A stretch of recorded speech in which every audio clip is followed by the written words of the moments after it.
దివ్యవాణి TV ప్రేక్షకులకు, కథోలిక విశ్వాసులకు క్రీస్తునాథుని నామమున శుభములు. క్రైస్తవత్వం కేవలం ఒక మతం కాదు, అది ఒక జీవన విధానం. ఈ అనంత జీవకోటిలో మనిషి కేవలం ఇతర ప్రాణుల్లాంటి జీవి కాదు. నేను ఎక్కడి నుంచి వచ్చాను, నా జీవిత ప్రయాణం ఎలా సాగుతుంది, నా జీవితానికి పరమార్థం ఉందా, నా జీవిత గమ్యస్థానం ఏమిటి అన్నటువంటి ప్రశ్నలు ప్రతి మనిషిలో కూడా ఉద్భవిస్తాయి. ఈ ప్రశ్నలకు సమాధానమే పునీతుల జీవిత చరిత్ర. ఎవరు ఈ పునీతులు? మనకంటే ముందు విశ్వాస పదములో నడిచి ఒక మానవ జీవితం ఎలా జీవించాలి, విశ్వాసానికి సాక్షిగా ఎలా మెలగాలి అని మనకంటే ముందు నేర్పించినటువంటి వారే పునీతులు. ఈ పునీతులు మోక్షము చేరారని కథోలిక శ్రీసభ అధికారికముగా ప్రకటిస్తుంది. మనం కూడా ఈ పునీతుల జీవిత ఆదర్శాన్ని చూచి వారి జీవిత ముఖ్య సన్నివేశాలను తెలుసుకొని ప్రేరణ పొందుదాం. వారి మాటలు మనకు ప్రేరణ కావాలి, వారి విశ్వాస పదం మనకు సుమాతృక కావాలి, వారి యొక్క క్రైస్తవ జీవితం మనకు ఆదర్శం కావాలి. కనుక ఈ మన పునీతులు కార్యక్రమానికి మిమ్మందరినీ ప్రేమతో ఆహ్వానిస్తున్నాం.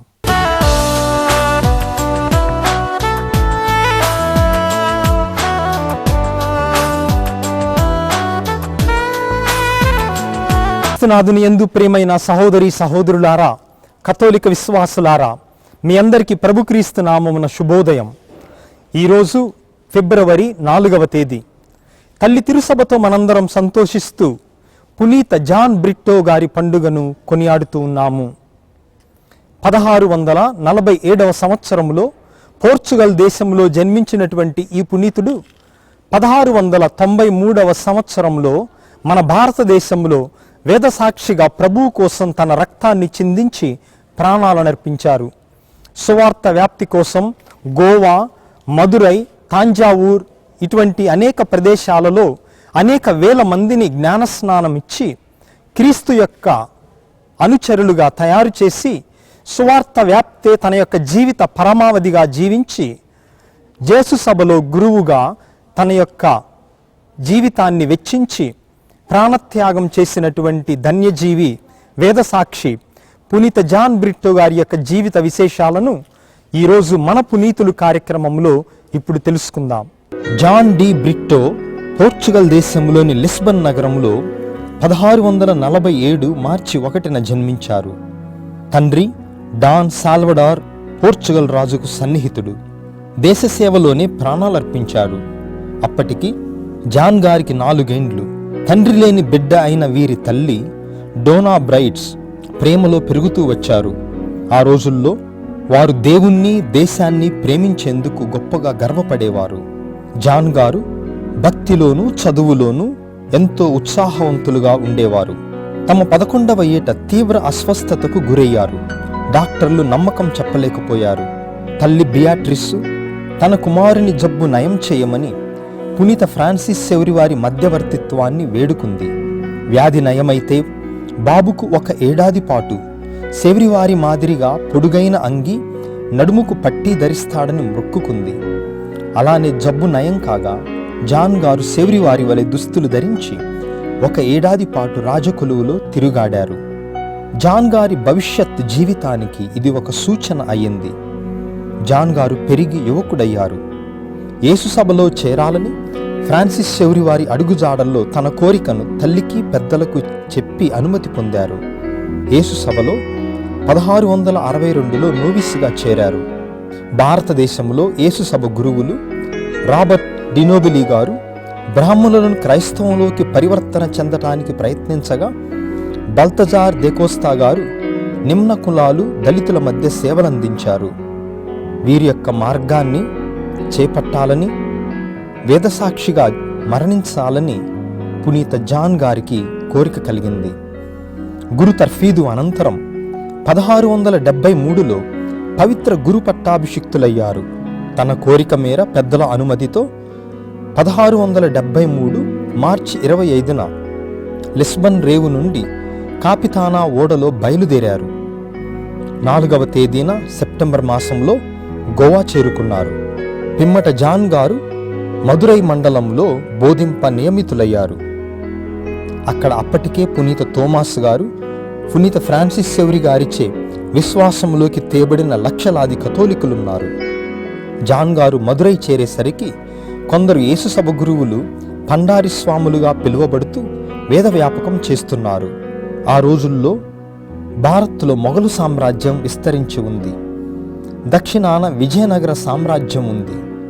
మొఘలు చక్రవర్తి ఔరంగజేబు ప్రజలను ఇస్లాం మతంలోకి ఆకర్షిస్తున్నాడు. దీనిని విజయనగరం రాజులు వ్యతిరేకించేవారు.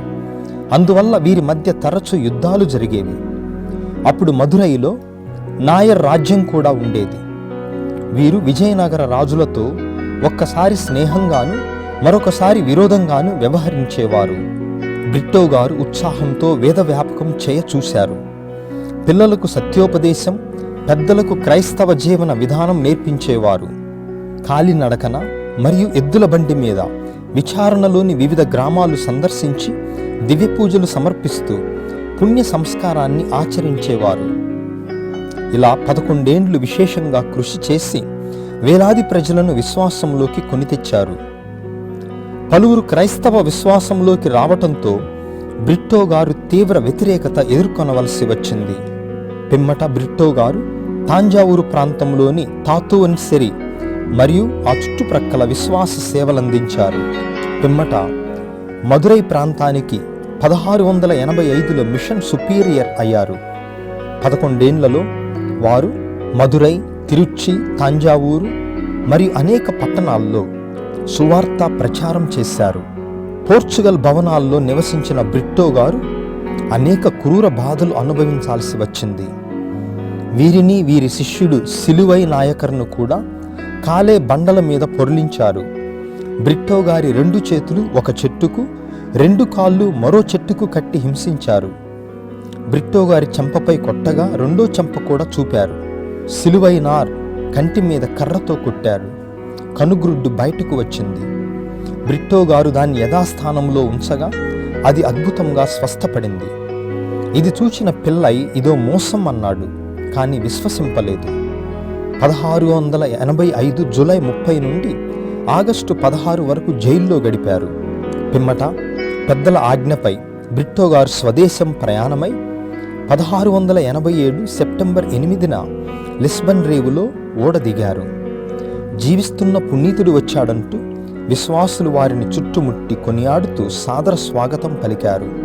బ్రిట్టో తన స్వదేశం వెళ్ళినప్పటికీ గతంలో వలె తమిళ సన్యాసిగానే జీవిస్తూ బాల్యమిత్రుడు పోర్చుగల్ రాజును సందర్శించినప్పుడు కూడా అదే వేషధారణ కలిగి శాకాహారమే భుజించారు. మద్యం ముట్టలేదు. వారు లిస్బన్లో ఉన్నప్పుడు మదురై మిషన్లో పనిచేయ నియమితులైన గురువులకు విషయాలు వివరించి వారికి తోడుగా ఉంటానని ప్రోత్సహించారు. తిరిగి 1690 ఏప్రిల్ 7న గోవా చేరుకున్నారు. అనేక విచారణల్లో బోధిస్తూ 1692 కల్లా సుమారు 10,000 మందికి పైగా జ్ఞానస్నానమిచ్చారు. బ్రిట్టో గారు 1693 జనవరి 8న తమ కడపటి బలిపూజను అర్పించారు. బంధింపబడిన బ్రిట్టోను రక్షింప తడియ తీవ్రంగా కృషి సల్పినా ఫలితం దొరకలేదు.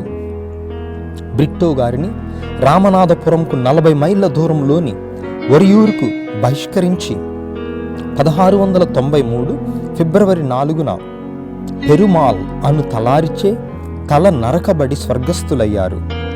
ఈ ఒరియూరులోని వీరి జ్ఞాపకార్థంగా దేవాలయం నిర్మితమై తీర్థయాత్రాస్థలంగా వెలుగొందుతుంది. 12వ భక్తినాథ పోపు గారు 1948 జూన్ 22న బ్రిట్టో గారిని శ్రీసభ పునీతునిగా ప్రకటించారు.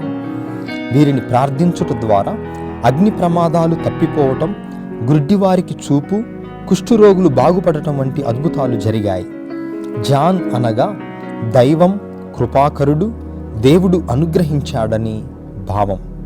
ఈ విధముగా మన భారతదేశంలో సువార్త వ్యాప్తి కోసం ప్రాణాలర్పించిన జాన్ బ్రిట్టో గారి వేడుదల ద్వారా మనలను దీవించమని ఇప్పుడు ప్రార్థిద్దాం. ప్రార్థించుదము. అత్యంత కరుణాస్వరూపులైన పరిశుద్ధ తండ్రి, ఈరోజు కథోలిక తిరుసభలో మేము పునీత జాన్ బ్రిట్టో గారి యొక్క జీవితమును గురించి తెలుసుకొని వారి యొక్క దివ్య సుమాతృక జీవితాన్ని చూచి ప్రేరణను పొంది ఉన్నాము.